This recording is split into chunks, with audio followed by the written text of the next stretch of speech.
কি রান্না করবা? আমি আজকে রান্না করব হচ্ছে এই যে করলা ভাজি করব। আর এই যে করলাগুলা বেশ তাজা। এই করলা ভাজি, এক পোয়া করলা আনছি, 20 টাকা, 80 টাকা কেজি। সেই দাম আবার শুরু হয়ে গেছে। এক পোয়া করলা আনছি। আর চুলায় আমি ডাল বসিয়ে দিছি। বাহিরে কালবৈশাখী, দেখাও বাহিরে কিভাবে কালবৈশাখী ঝড় শুরু হয়েছে। এখান থেকে দেখা যায় ঝড় শুরু হয়েছে।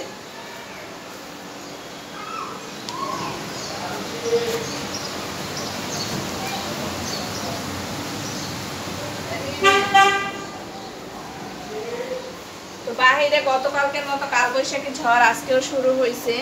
বৃষ্টি শুরু হয়ে গেছে। সবাই খুব সাবধান, এই ঝড় বৃষ্টির ভিতরে কেউ বের হবেন না। গতকালকেও কিন্তু বজ্রপাতে 2 জন লোক কালবৈশাখী ঝড়ে তারা ওই যে শুরু হয়েছে আকাশে বিদ্যুৎ চমকানো। তা আপনারা সবাই যার যার হেফাজতে থাকবেন। এই ঝড় তুফানের ভিতরে কেউ বের হবেন না।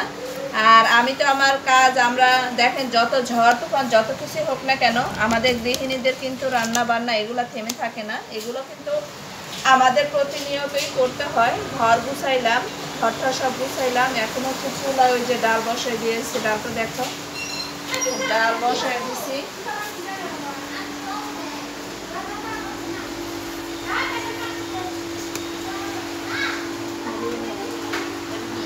প্রচুর বিদ্যুৎ চমকাইতেছে। ছেলে বৃষ্টিতে গোসল করতে চাইতেছে। এই বৃষ্টিতে আমি রিস্ক নিব না। এই বৃষ্টির ভিতরে আকাশে বিদ্যুৎ চমকাইতেছে, বজ্রপাত হয়। তো এখন আমি ছেলেকে ভিজতে দিব না। ছেলে বৃষ্টিতে ভিজতে চাইতেছে, ওকে বৃষ্টিতে ভিজতে দিব না।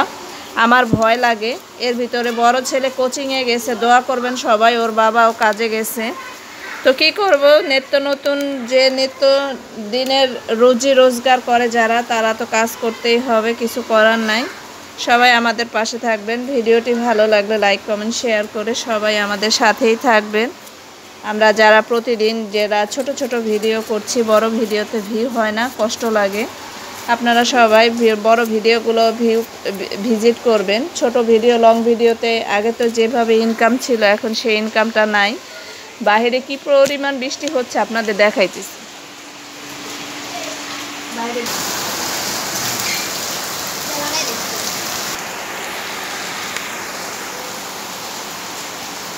বিড়ালটা হয়েছে কি, এদিকে ধর, আমার দিকে ধর। বিড়ালটা এই কয়দিন ধরে, কালকে থেকে বিড়ালটা শুধু ম্যাও ম্যাও করে। আমি জানি না, আপনারা যারা বিড়াল পালেন আমাকে এই নিউজটা দিবেন। যারা বিড়াল পালেন, বিড়াল খাওয়া দাওয়া বন্ধ করে দিছে। এই যে দেখেন, ওর খাবার কিন্তু এই বয়ম ভরাই আছে। আর বিড়াল খায় না, শুধু ম্যাও ম্যাও করে। এটা কিসের জন্য করে? যারা বিড়াল পালেন তারা বুঝেন, আমি বুঝি না। আমাকে একটু জানাবেন। খাওয়া দাওয়া বন্ধ করে দেয়, আর মাঝে মধ্যে একেবারে নিরিবিলি হয়ে যায়। খাওয়া দাওয়া খুবই করে। খাওয়া দাওয়া করতে করতে স্বাস্থ্যটা ভালো হয়ে যায়, কিন্তু এই যে এখন আবার 2 দিন ধরে সে খাওয়া ছেড়ে দিচ্ছে। আর শুধু খালি বিড়ালটা ঘরেই থাকতে চায় না, মেয়ামা করতেই থাকে। খাবার দিলেও সে খায় না। কষ্ট লাগে বিড়ালটার জন্য। যাই হোক, নিজেরা যত কষ্ট করে চলি না কেন, বিড়ালের খাবার দাবার কিন্তু সব কিছুই আমি ঠিকঠাক করে রাখি। বিড়াল এখন এই যে খাবার, এই যে দেখেন বয়ম ভরাই রয়েছে খাবার, খাবার খেতে চায় না। দেখেন, ওকে বেল দিয়ে বেঁধে রাখছি। বাহিরে যায় শুধু ডিস্টার্ব করে মানুষকে। এই শব্দ করলে